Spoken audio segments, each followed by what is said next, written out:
Leo, welcome to your collective reading. This is for viewers new and returning. Welcome to Dimensional Tarot. Dimensional Tarot is the combination of Enneagram personality analysis and tarot cards combined.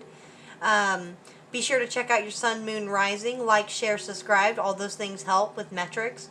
You can schedule a reading or tutoring through Etsy or contacting me at hello@pastelpath.com or readings@pastelpath.com. Also, be sure to check out that description box below so you can take your own Enneagram test and learn more about this form of tarot. Alright, everyone. So before we begin, I'd like to start off with some overall energies. So we have a moon, a chakra, and a spirit totem. Our overall moon energy is surrender. Next we have our chakra. This is our third eye chakra. This is seeing. This is perspective, truth, knowledge, and clarity. And finally, we have dragon, supernatural. You are an ancient and wise sage. You can shapeshift at will. Mastery is your destiny, and rise with dignity. I'd like that for you. Through the act of surrender, maybe you can see with more clarity and achieve the supernatural. Alright, that's quite the setup, so let's see what we have here. We have the Three of Pentacles in your Peacemaker slot. This is about building. The Peacemaker wants harmony, so it seems like you want to move forward with harmony, security, stability. The Pentacles are about the earthly, the bodily, the tangible. They're more grounded. They're the earth sign element. So this is kind of a good grounded energy to begin with. We're going to need it though. We have the Four of Cups, a little bit of discontentment here. This young page doesn't know quite which cup is suiting her and which cup will be the one that she wants. There may be a little bit of boredom in her soul. This is the reformer within us. This could be kind of our sense of self. The reformer is our most perfectionistic self. They come from a really I want to be good for goodness' sake place.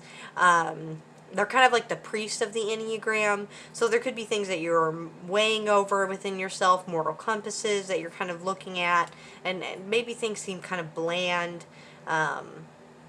Next we have the helper within you, holding strength. Strength is justice, fairness, honesty. I apologize. She's strength. She is strength out of it itself. She is courage. She is bravery. She is all the things. Typically, she's pictured prying the mouth of a lion open. In this picture, she is actually sitting serenely with it. I was wondering if we were going to get the High Priestess here because we had her third eye chakra. But we have the High Priestess here in your Achiever slot. The Achiever is our most driven sense of self, but for you, you're holding quiet. You're being reserved, but you're holding to your sacredness, your spiritualness. You're holding to your intuition, which is guiding you. It'll be interesting to see what this Four of Cups is all about. Oh, we have the playful Page of Wands here. This is in your individualist slot. This is our most melodramatic sense of self. This is our I will be seen, I will be heard sense of self, our creative self, our romantic self. We hold inspiration here. The Page of Wands is imaginative. He's a squire. He's learning. But he is a creative force to be reckoned with. He makes his presence known. He carries messages for those around him. So maybe this is a fire that you're feeling in your soul, and the reformer within you could be feeling as if discontented because of the fire in the soul. And the King of Wands. Wow. So speaking of fire in the soul, we have the King of Wands in your investigator slot. This is the mind space of the Enneagram. The investigator really prides itself on what it knows and sharing its knowledge with others and using that knowledge to be helpful, because that's how it shows its caring through its knowledge. But we hold the King of Wands. He's the manifestor king. The salamander here is his little familiar. And also it kind of represents magic. We have the King of Passion, the King of Creativity, resting in the mind space.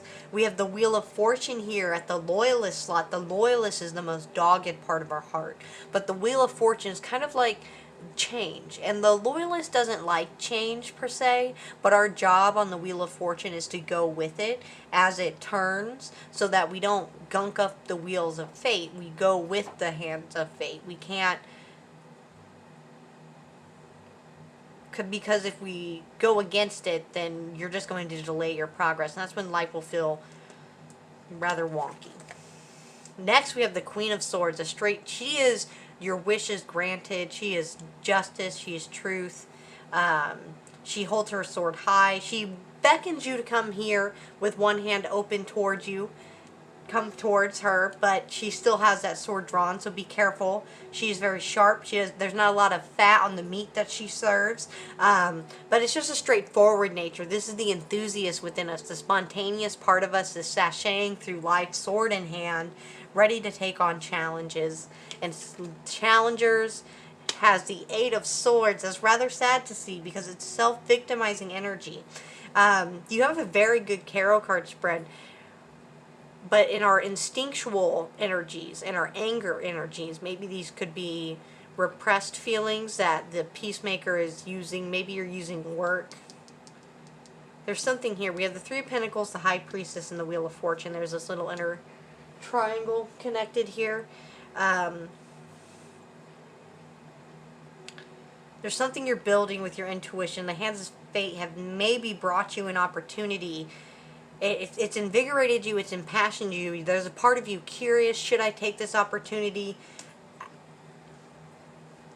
This Queen of Swords in you is kind of beckoning towards it. Is your wish going to be granted? But yet the challenger within you, even though you have all of this passion at the King of Wands, your hands are tied and victimized at the Eight of Swords in the challenger space.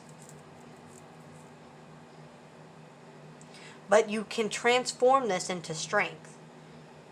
Maybe it's finding the passion or finding the heart of the discontent. On the bottom side of the deck, I'm just going to look and see if we have any unconscious energies that can help us out here. We have the Page of Cups. He is listening to signs, listening to omens, paying attention to those around us, the signs that are around us. He's the imaginative, well, kind of like the Page. They're both the Page of Wands and the Page of Cups. They're both pages.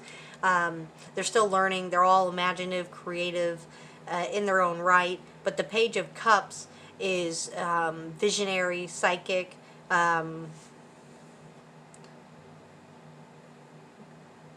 page. It might be turning inwards to surrender and seeing, because the Page of Cups is more of that psychic and visionary page. We have the masculine, maybe leaning into masculine presences or your own masculine energy during this time. If you have, we all hold divine masculine, divine feminine energy, so it's finding the balance in that energy within ourselves as well. So if your masculine energy is unchained, maybe that could look like aggression in places where you wouldn't normally find it. Or maybe that's turning towards masculine presences that are positive within your life. If you're seeking balance and maybe you're missing something in your life. Next we have possessions. This is our root chakra. This is belonging, finances, assets, and treasures. We can't take it with us. So there's no sense in clinging too tightly to what we do have, but that doesn't mean that we can't enjoy some of our splendor, some of our possessions, especially when it gives us that sense of comfort, that sense of home, sense of cozy. It's going to be about what we pass on. So the Three of Pentacles here, building something to pass on, to create. Ooh, we have Link, Keeper of Secrets. Take time out from the world and be the observer. Nothing can deceive you when you trust your inner knowing. You see others' secrets and keep them sacred. In silence and solitude, you will find your strength.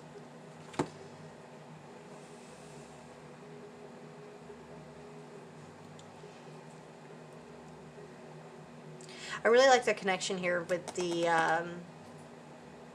trusting your instincts here, trusting your inner knowing, and being an observer. Maybe stepping outside of yourself a little bit, outside of the situation, can help, because it does feel not overwhelming, but as if maybe you're being put to make a decision that your intuition is really desiring, you're passionately desiring it, but there's still some part of you weighing the options.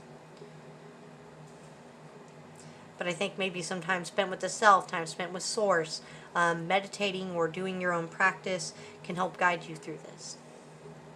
Alright, I hope that message was able to help you in any way. I can't wait to see you guys in the next video. And check out that description box below if you have any questions or need any contact information. Alright, thank you for watching, and I'll see you guys in the next video.